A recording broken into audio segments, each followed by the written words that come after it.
नमस्कार. MN न्यूजमध्ये आपले सर्वांचे मनापासून स्वागत. लोणावळा ज्येष्ठ नागरिक संघाचा 32वा वर्धापन दिन हॉटेल चंद्रलोक येथे मोठ्या थाटात संपन्न झाला. यावेळी प्रमुख पाहुणे म्हणून महाराष्ट्र राज्य तृतीयपंथी हक्क व कल्याण मंडळाच्या उपाध्यक्षा आणि सप्तरंग सेवाभावी संस्था अध्यक्षा डॉक्टर सानवी जेठवाणी, राष्ट्रवादी ज्येष्ठ नागरिक संघ अध्यक्ष, राज्यप्रमुख ज्येष्ठ नागरिक संघ कल्याणकारी महासंघ पुणे जिल्हा बाळासाहेब सातव, मावळ मुळशी भूषण नंदकुमार वाळंज उर्फ बाबूजी, सुरेखाताई जाधव माजी नगराध्यक्षा, नगरसेविका रेश्मा पाठारे, नाणे मंडल अध्यक्ष भाजपा लोणावळा अनिल भाऊ गायकवाड यांच्या हस्ते दीप प्रज्वलन करून कार्यक्रमाची सुरुवात करण्यात आली. ज्येष्ठ नागरिक संघाच्या वतीने विरंगुळा केंद्रात व हॉटेल चंद्रलोक येथे सातत्याने विविध उपक्रम राबविले जातात. आरोग्य तपासणी शिबिर, सामाजिक, धार्मिक, आध्यात्मिक, संगीत, प्रवचन, मंगळागौरीचे खेळ अशा विविध प्रकारच्या कार्यक्रमांच्या माध्यमातून मनोरंजन केले जाते. माजी नगरसेविका पूजा गायकवाड, आशा खिलारे आणि ज्येष्ठ श्रेष्ठ मान्यवर उपस्थित होते. ज्येष्ठ नागरिक संघाचे सदस्य बहुसंख्येने हजर होते. त्यांना फेटा बांधून पेन पेढा देऊन त्यांचे स्वागत करण्यात आले. यावेळी नवीन कार्यकारिणी जाहीर करण्यात आली. हा कार्यक्रम यशस्वी करण्यासाठी ज्येष्ठ नागरिक संघाचे अध्यक्ष पांडुरंग तिखे, गोरख चौधरी, मृदुला पाटील, संध्या गवले, रश्मी शिरस्कर यांनी व नवीन जुन्या कार्यकारिणी पदाधिकारी यांनी विशेष परिश्रम घेतले. रश्मी शिरस्कर यांनी सूत्रसंचलन केले आणि आभार व्यक्त केले. पसायदान म्हणून कार्यक्रमाची सांगता झाली. पाहूया याबाबतचा रिपोर्ट. तर आपल्या अध्यक्षांचा या ठिकाणी अध्यक्षांच्या संघाचे सभासद, वक्रतुंड महाकाय सूर्यकोटी समप्रभ निर्विघ्नं कुर्मे देव सर्व कार्य सुसर्वदा. प्रत्येक कार्यक्रमाला गणेशाचा वंदन केल्याशिवाय कार्यक्रम पुढे सुरू होत नाही. त्याच रूढीप्रमाणे या ठिकाणी या संघाच्या कार्यक्रमाला सुरुवात झालेली आहे. नंतर स्वागत गीत झालेला, प्रार्थना झाली आणि असं जाणवलं की आम्ही आता फार अगदी 5वी-6वीच्या काळामध्ये गेलेलो आहे. तर 50 वर्ष पाठीमागे गेलो असं वाटलं. कारण त्यावेळी आम्ही सुद्धा ह्याच प्रार्थना म्हणत होतो. आता बदल झालेला आहे, पण आपण सर्वजण ज्येष्ठ असल्यामुळं आपण आपली जागा सोडलेली नाही. पूर्वीचा जो काय अनुभव आहे ती शिदोरी आजही आपण कायम ठेवतोय आणि ती ठेवली पाहिजे. आपल्या येणाऱ्या पुढच्या पिढीला मार्गदर्शक ठरेल. दिनानिमित्त आज आपल्याला या मंचावर लाभलेले प्रमुख पाहुणे म्हणजे आमच्या भारतीय जनता पक्षाच्या पदाधिकारी सानवीताई आणि तसेच सातव साहेब आणि आमच्या नवनिर्वाचित आज आपण सगळेजण या ठिकाणी माजी सर्व नगरसेवक नगरसेविका तसेच सर्व पदाधिकारी उपस्थित आहेत आणि वर्धापन दिन असो किंवा दुसरे कार्यक्रम असो अतिशय चांगल्या पद्धतीने तिखे साहेबांनी घेतले. तिखे साहेबांचा पाय उतार होत आहे आणि नवीन अध्यक्षांवरती जबाबदारी दिली. आणि विशेष म्हणजे पहिले मी आपल्या सगळ्या ज्येष्ठ नागरिकांचं मनपूर्वक अभिनंदन करते की तुम्ही इलेक्शन घेतलं नाही आणि निवड केली. कारण इलेक्शन झालं असतं तर आपले मतभेद झाले असते. त्याच्यामुळे तो ठराव तुम्ही तसा केला आणि सगळ्यांनी एकमताने जी सगळ्या पदाधिकाऱ्यांची निवड केली. आपण बिनविरोध निवडून आणले, कुठलेही पद घेऊ शकत नाही. पद हे केव्हा ना केव्हा सोडावंच लागतं. परंतु पदापेक्षा आपली पद काय असते ती पद तिखे साहेबांनी ठेवलेली कामातून. कारण जे त्यांनी अध्यक्ष असताना 6 वर्ष काम केलं, अतिशय चांगलं काम केलं आणि असंच कार्य आपल्या पाटीलताईंनी करावं. कारण आपण सगळेजण या ठिकाणी त्यांना सहकार्य केल्यामुळे ते करू शकले. कारण भांड तरी मन तरुण ठेवा, मन तरुण ठेवा, अनुभवांचा उजेडात आयुष्य नेहमी रंगवा, आयुष्य नेहमी रंगवा, हसत खेळत प्रत्येक क्षण जगवा, हसत खेळत प्रत्येक क्षण जगवा, ज्येष्ठातही आनंदाचा दीप तुम्ही लावा, ज्येष्ठत्वासाठी आनंदाचा दीप तुम्ही लावा. सर्वप्रथम ज्या नावाने मी नेहमी आपल्या भाषणाला सुरुवात करते, या भूमीला एकवीर आईचा आशीर्वाद देखील लाभला. त्यांच्या चरणी पूजन करून सकाळीच मी इथे परतले. त्यानंतर ज्या विचारांनी मला आज संधी मिळते आणि बोलायचं नेहमी एक मान मिळतं ते परमपूज्य बोधिसत्व डॉक्टर बाबासाहेब आंबेडकर, सावित्रीबाई फुले आणि छत्रपती शिवाजी महाराज यांच्या चरणी अभिवादन करते. आजच्या या कार्यक्रमाला उपस्थित सन्माननीय बाळासाहेब सातव सर, सन्माननीय श्रीमती सुरेखा नंदकुमार जाधवजी, पांडुरंग मारुती तिके सर, श्रीमती मृदुला पाटील आणि मेहता सर व उपस्थित सर्व बांधव भगिनी.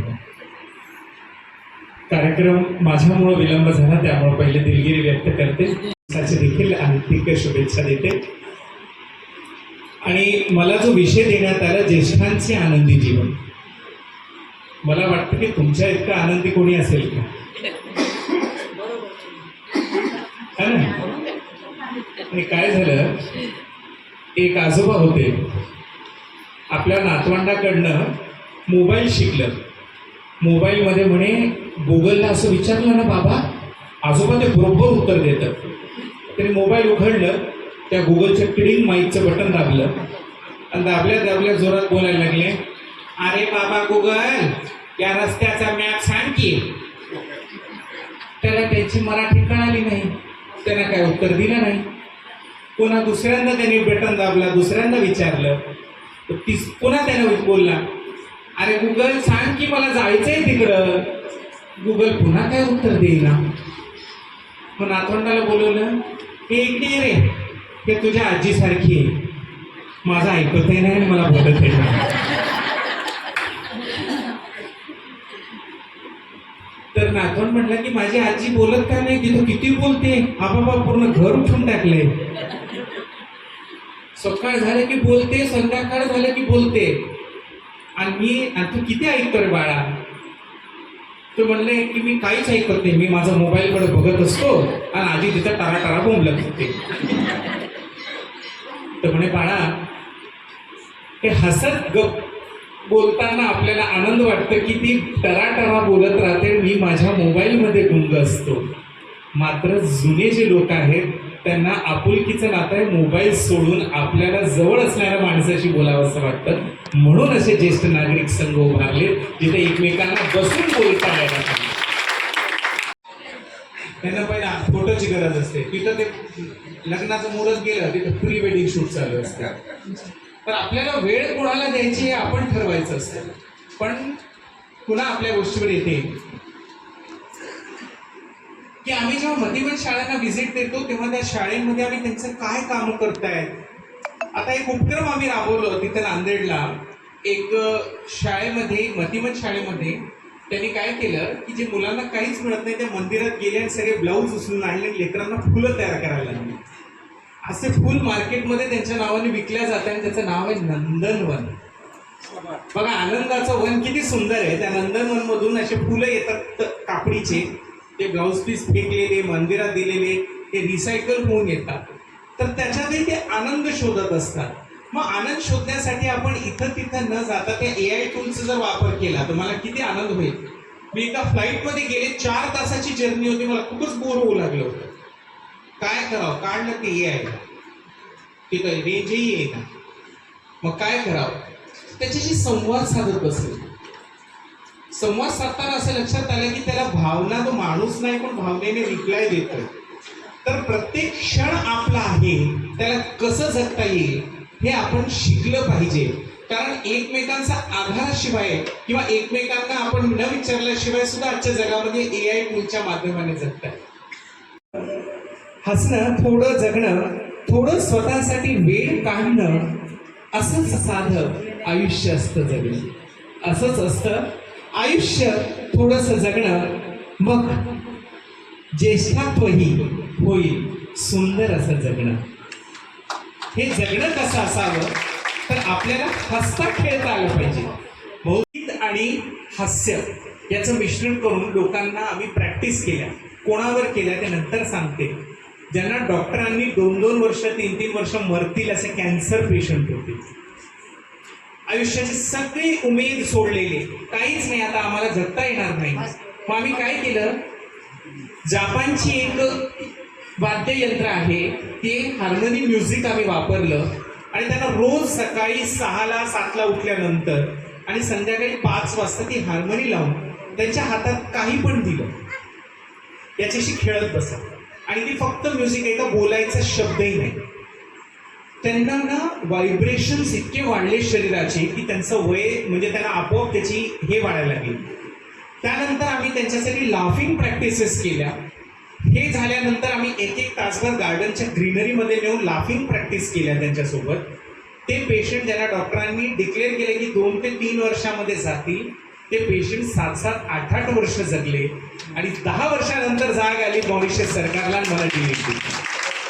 ही प्रॅक्टिस मला काही कारणास्तव ती मला तिथं विकावी लागली, कारण मी आर्थिक परिस्थितीने तेवढी, मी एक तृतीयपंथी आहे, ट्रान्स वुमन आहे, मला खूप त्रास झालं की मी एवढं कसं करणार. आणि मी ते पैशासाठी ती आपली यंत्रणा किंवा ती जी माझी पेटंट होतं त्यांना दिलं. आज सरकार आजही तिथं प्रॅक्टिस करते आणि कॅन्सरचं प्रमाण खूप कमी झालं.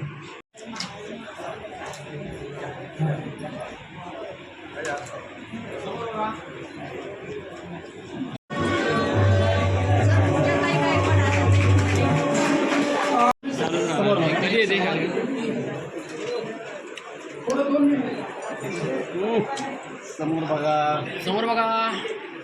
सौरभ व्हायचं सर. माळी